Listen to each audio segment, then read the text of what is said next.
इतना भी बड़ा ध्यान रखना, ये दुनिया है, यहां राजा भी भिखारी है और भिखारी भी राजा हुआ करता है। ये दुनिया है, ये दुनिया है मेरे भाई। लोग कहते हैं कि मरने के बाद करनी का फल मिलता है, लेकिन मैं पुलक सागर कहता हूं जीते जी आदमी को करनी का फल प्राप्त हो जाया करता है। जैसा करोगे वैसा करोगे। ध्यान रखो मान्यवर, विचार करना है आपको। काली करतूतें जब पर्दाफाश होता है ना, और जब कर्म का डंडा पड़ता है तो सारी सिफारिशें धरी रह जाया करती हैं। सारी प्रतिष्ठा, सारा सपोर्ट, सारी इज्जत कोई काम नहीं आता है। जोड़ कर रख लो चाहे हीरे मोती, मगर ये याद रखना कफन में जेब नहीं होती है। और जिनकी कफन में जेब भी है तो वो कौन सा ले जा पाए हैं धरती से। विचार करिए, एक भ्रम में जी रहे थे ना, हमारे इतने भक्त हैं, करोड़ों भक्त हमारे, लाखों भक्त हमारे, सैकड़ों आश्रम हमारे, अरबों रुपया हमारे पास, मिनिस्ट्री हमारी मुट्ठी में। ध्यान रखना, ये सब बात देखकर जी रहे थे ना, हम इस धरती के भगवान हो गए, हम जो चाहे वो कर सकते हैं। सारी रावण भी यही कहता था कि मेरे आगे कोई कुछ नहीं है। ध्यान रखिए, रावण ने भी यही कहा। विचार करना है आप। कंस ने भी यही कहा, दुर्योधन भी यही कहता था कि हम 100 और वो 5, हमारा क्या बिगाड़ लेंगे। लेकिन जब कर्म का डंडा पड़ता है, अनुयायी भरे रह जाते हैं, पैसा पड़ा रह जाता है, बैंक बैलेंस वहीं रह जाता है, सपोर्ट वहीं पड़ा रहता है। और ऐसे पुलिस ले जाती है जैसे चील चूहे को पकड़ करके उठा के ले जाया। कहां गई वो हस्ती, कहां गई वो शोहरत, कहां गए वो रुपए पैसे, कहां गया वो सपोर्ट तुम्हारा। विचार करिए, सब धरा रह गया। अखबारों में देख रहे हो, टीवी पर पढ़ रहे हो, सोशल मीडिया में देख रहे हो, कुछ काम नहीं आया। ध्यान रखना, यहां तो राजा भी फकीर है और फकीर भी ये दुनिया है मेरे भाई। इस दुनिया को समझने का प्रयास करिए। कितनी संपदा है तुम्हारे पास, क्या है। ध्यान रखना, पुण्य जब देता है तो छप्पड़ फाड़ के देता है, और कर्म जब लेता है तो चमड़ी उधेड़ लेता है। ध्यान रखिए, चमड़ी उधेड़ ली जाती है जब वापसी होती है। जब तक तेरे पुण्य का बीता नहीं करार, तब तक तुझको माफ है अवगुण कर ले हजार। जिस दिन पुण्य छीन होगा, सब बादशाहत धरी रह जाएगी। ध्यान रखिए, क्या है हमारे इतनी शक्ति है, आप कितने भी बड़े सम्राट बन जाओ, यदि आपके बच्चे की मौत हो गई तो क्या आप यमराज को ये आदेश कर सकते हैं कि राजकुमार है, मेरा बेटा है, आप इसे मत ले जाइए, जाना ही पड़ेगा। ज्यादा करता मत बनो किसी के। कोई काम अपने से हो जाए तो ये मत सोचना कि हमने किया है, ये सोचना उसकी कृपा है, उसने करने का मौका प्रदान किया है। ध्यान रखिए, आपने लाखों की बोली ले ली, करोड़ों की बोली ले ली, तो अकड़ना मत कि हमने दान किया है, हमने दिया है। कुछ नहीं, उसकी कृपा है, उसने हमसे चढ़ावा स्वीकार किया है। ध्यान रखिए, एहसान है उसका। एक सेठ था, बहुत साधारण सेठ, पहले तो बड़ा निर्धन था, गरीब था। देखते ही इतना पैसा कमाया उसने। साधारण सा जीवन जीने वाला, जब जब मंदिरों में जाता, चढ़ावा होता लाखों रुपए का, पीछे बैठ करके आंसू बहाता था। एक दिन उस सेठ से पूछा कि तुम रोते क्यों?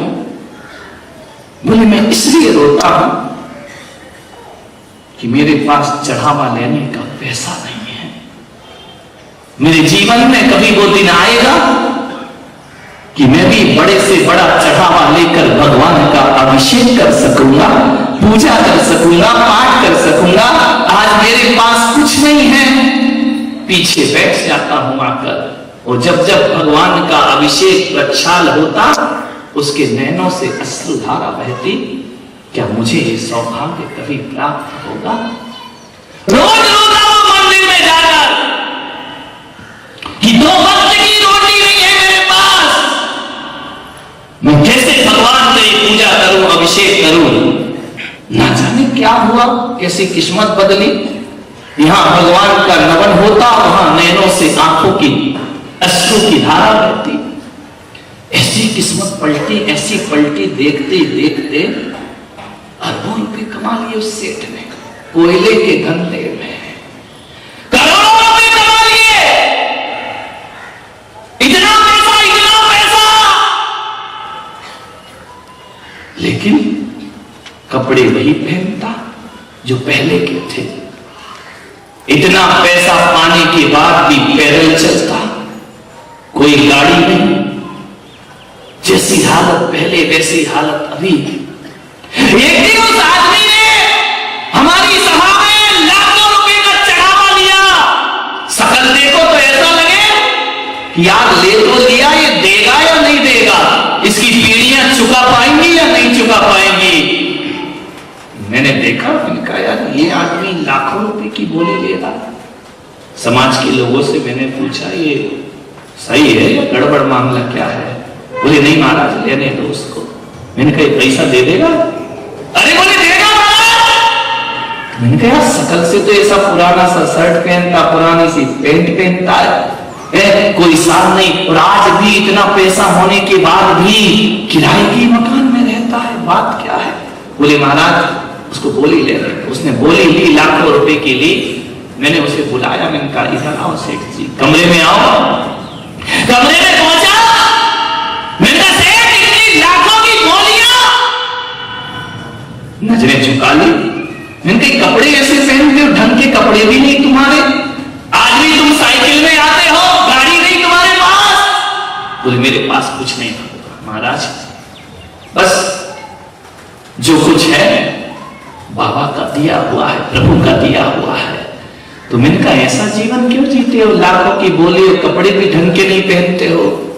उसने कहा महाराज मुझे वो दिन याद है, आज भी याद है मुझे वो दिन जब मेरे पास कुछ नहीं था।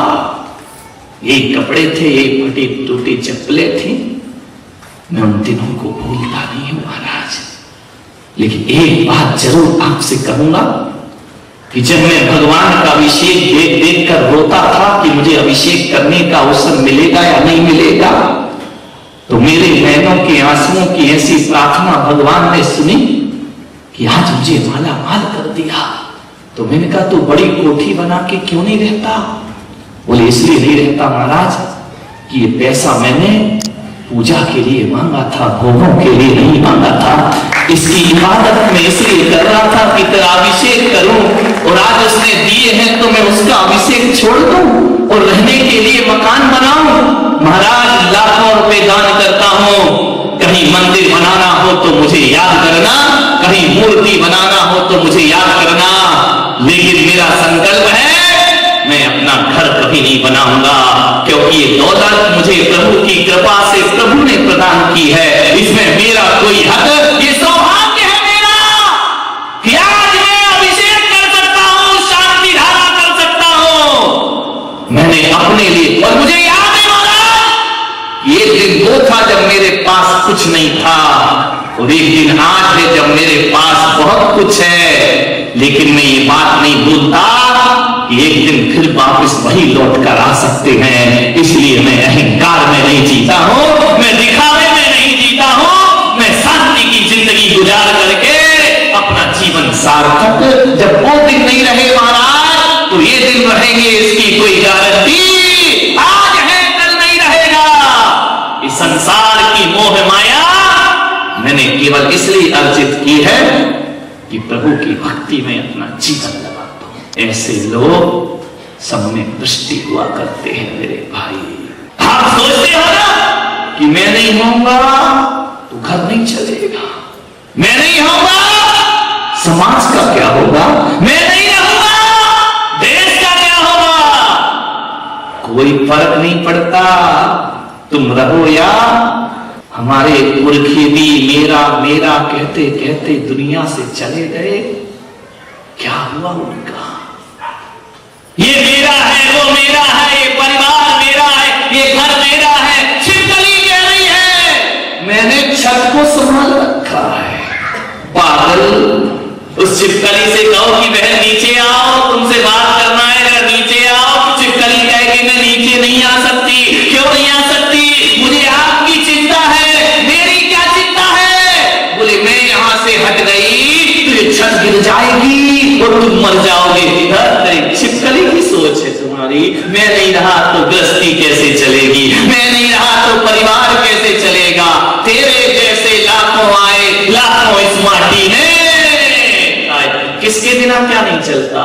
देश के प्रधानमंत्री राष्ट्रपति चले जाते हैं, देश में कोई फर्क नहीं पड़ा करता है। हजारों महफिलें होंगी, हजारों कारवा होंगे, जमाना हमको ढूंढेगा, न जाने हम कहां होंगे। ध्यान, ये महफिलें किसी के मरने से बाजार बंद होता है क्या?